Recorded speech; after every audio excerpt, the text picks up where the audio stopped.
সেও তখন তোমার অন্তরঙ্গ বন্ধু হতে পরিণত হয়ে যাবে। হযরত আবু দারদা রাদিয়াল্লাহু তাআলা আনহু বর্ণনা করেন, নবী করিম সাল্লাল্লাহু আলাইহি ওয়াসাল্লাম ইরশাদ করেন, হাসরের ময়দানে একজন মুমিন মুসলমানের মিজানে সবচেয়ে ভারী হবে তার সদাচরণ, অর্থাৎ উত্তম আচরণ, ভালো আচরণ। হযরত আবু হুরায়রা রাদিয়াল্লাহু তাআলা আনহু বলেন, নবী করিম সাল্লাল্লাহু আলাইহি ওয়াসাল্লামকে আমরা জিজ্ঞাসা করলাম, ওগো আল্লাহর নবী, আমাদের মধ্যে একজন মহিলা আছেন, তিনি নামাজ পড়েন, বেশি বেশি নামাজ পড়েন, বেশি বেশি রোজা করেন, বেশি বেশি দান সদকা করেন, বেশি বেশি তাহাজ্জুদ করেন, নফল রোজা রাখেন, কিন্তু আল্লাহর নবী গো, ওই মহিলা তার প্রতিবেশীর সাথে খারাপ ব্যবহার করেন, প্রতিবেশীকে গালি দেয়। আল্লাহর হাবিব বললেন, ওই মহিলা জাহান্নামী।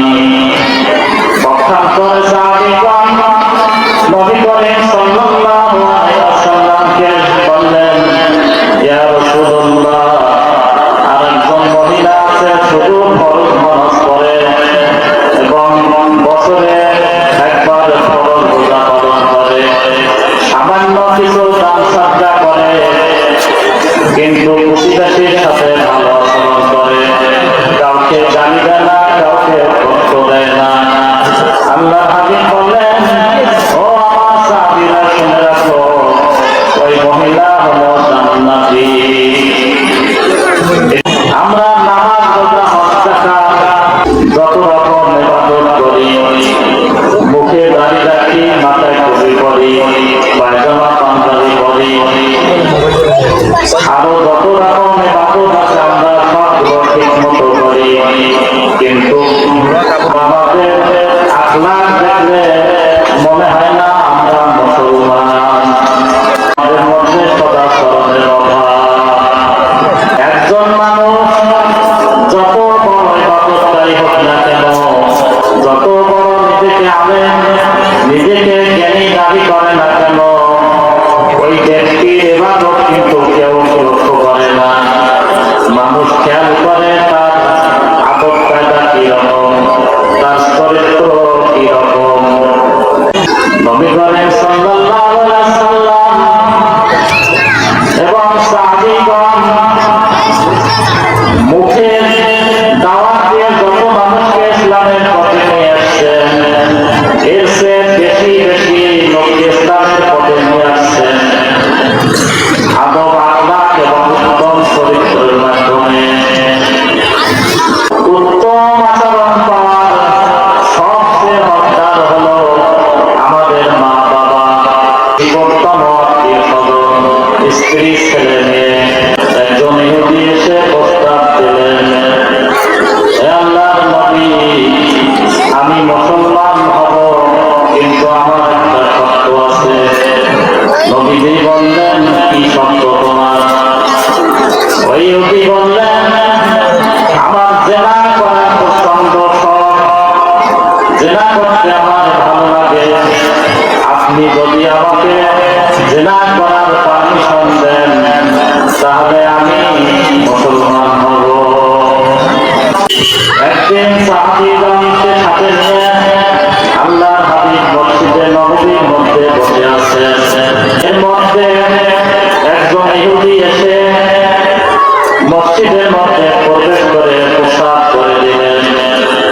আলহামদুলিল্লাহ নাহমাদুহু ওয়া নাস্তাঈনুহু ওয়া নাস্তাগফিরুহু ওয়া নু'মিনু বিহি ওয়া নাতাওয়াক্কালু আলাইহি ওয়া নাউযু বিল্লাহি মিন শুরুরি আনফুসিনা ওয়া মিন সাইয়্যাতি আ'মালিনা। من يهده الله فلا مضل له ومن يضلله فلا هادي له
ইন্না খিয়ারিকুম আহসানাকুম আখলাক সাদাকাল্লাহুল মাওলানাল আযীম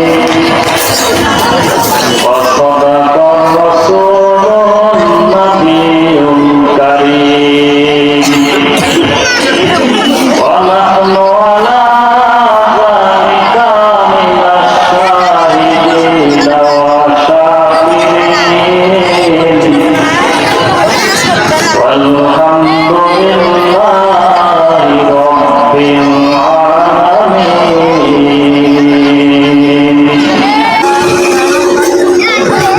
প্রিয় এলাকাবাসী,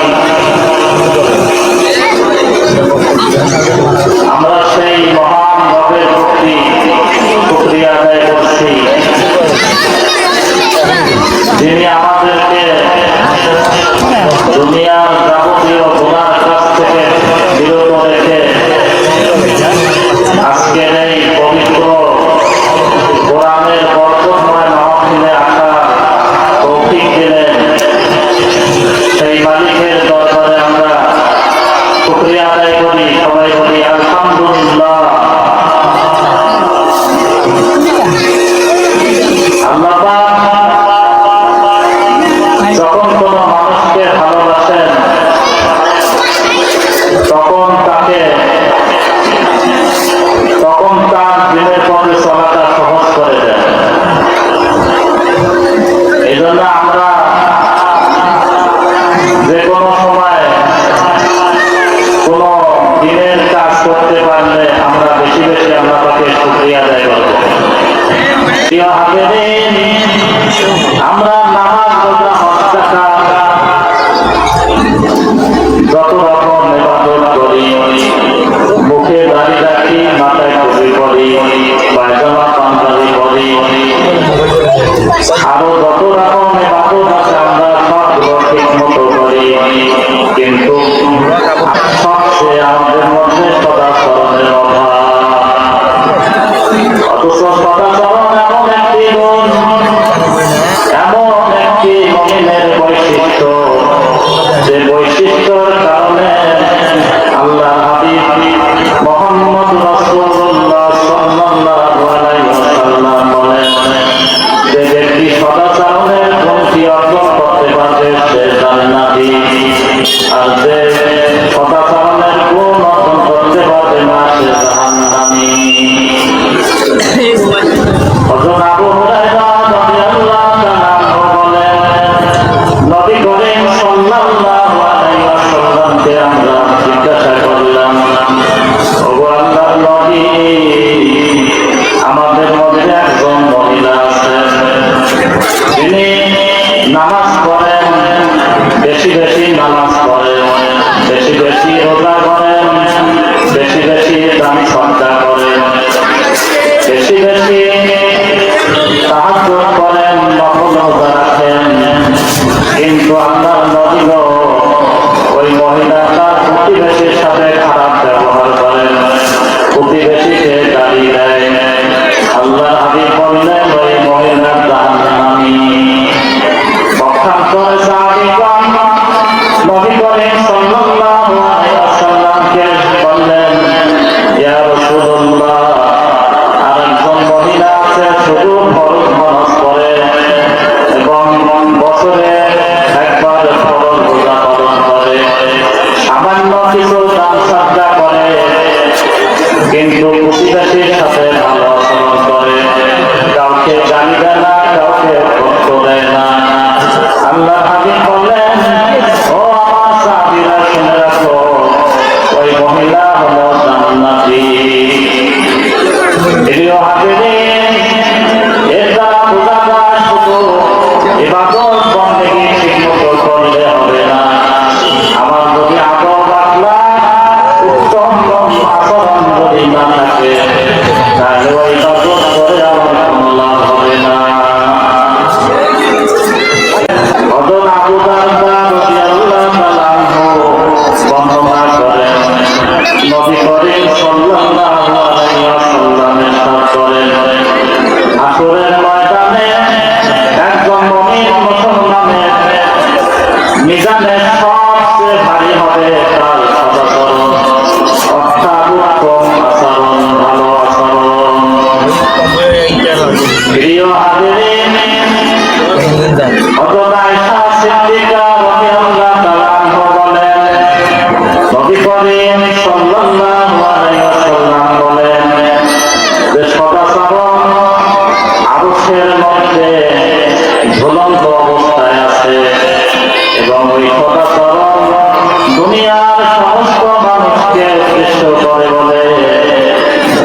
তোমরা যদি আমি সদাচরণকে গ্রহণ করো, আল্লাহ পাক তোমাদেরকে গ্রহণ করবে। আর যদি তোমরা আমাকে গ্রহণ না করো, তাহলে আল্লাহ তোমাকে গ্রহণ করবে না। হযরত আয়েশা সিদ্দিকা রাদিয়াল্লাহু তাআলা বলেন, সদাচরণ এমন একটি গুণ, নবী করিম সাল্লাল্লাহু আলাইহি ওয়াসাল্লাম করেন যে সদাচরণ কোন ব্যক্তিকে আল্লাহ পাক যদি সদাচরণ দান করে থাকেন, তাহলে দুনিয়া এবং আখিরাতে বিরাট কল্যাণের অংশ তাকে দান করা হয়েছে।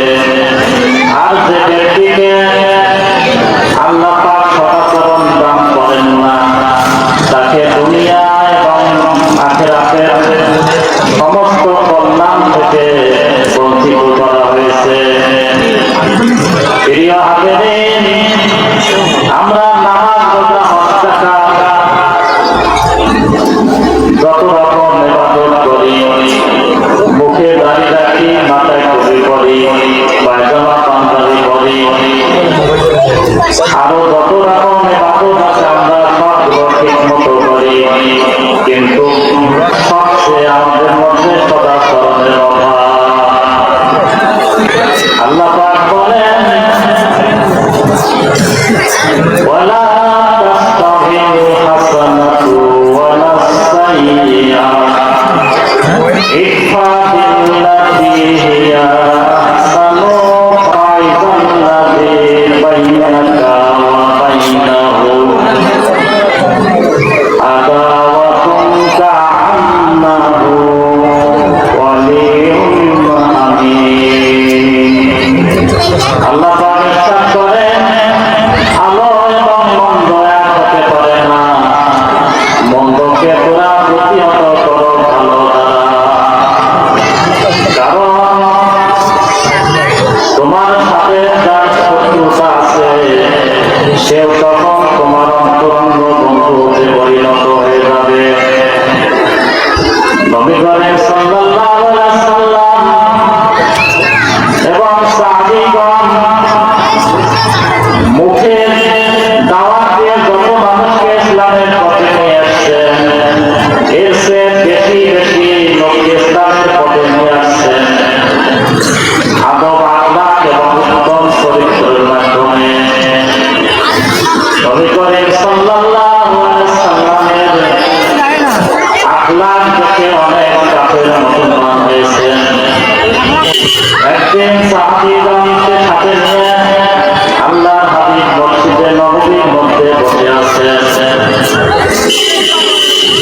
এর মধ্যে একজন ইহুদি এসে মসজিদের মধ্যে প্রবেশ করে প্রসাদ করে দিলেন। উপস্থিত সাহাবীরাগণ নবী করিম সাল্লাল্লাহু আলাইহি ওয়াসাল্লামকে বললেন, ইয়া রাসূলুল্লাহ, এই লোকটা কি করতেছে? আল্লাহ হাবিব বললেন, ও আমার সাহাবীরা, ধৈর্য ধরো, ওই লোকটা কাজ শেষ করতে দাও। ওই লোকটা যখন প্রস্তাব করা শেষ হয়ে গেল, আল্লাহ হাবিব সাহাবীদেরকে বললেন, তোমরা পানি নিয়ে এসে ওই জায়গাটা পরিষ্কার করে দাও।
যাই করে না কেন ওই ব্যক্তির ইবাদত কিন্তু কেউ লক্ষ্য করে না।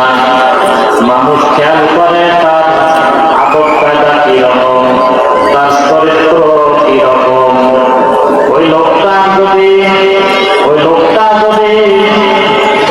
অনেক ইবাদত করে, অনেক বড় মাপের আলেম হয়, আবার যদি ওই লোকের আখলাক ভালো না হয়, ওই লোকের কাছে কেউ কিন্তু যাবে না। আর যদি আদব আখলাক ভালো হয়, সাধারণ মানুষ ওই লোকের কাছে গিয়ে দিনের পদ্ধতিগুলো শিখে নেবে, এলেম অর্জন করবে। আর যদি আদব আখলাক ভালো না হয়, ওই লোকের কাছে কেউ যাবে না।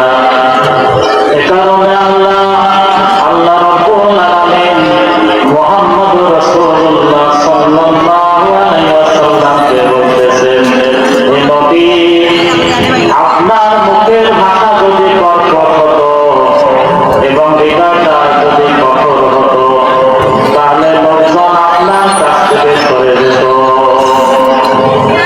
এজন্য আমরা সামাজিকভাবে যত রকম মানুষের সাথে মেলামেশা করব, সবসময় খেয়াল করব আমার দ্বারা যেন কোনো মানুষের ক্ষতি না হয়, কোনো মানুষ যেন আমার কারণে বিপদগ্রস্ত না হয়। কারণ আমার দ্বারা যদি কোনো মানুষের ক্ষতি হয়, তাহলে আল্লাহ পাক পর্যন্ত আমাকে ছেড়ে দিবেন না।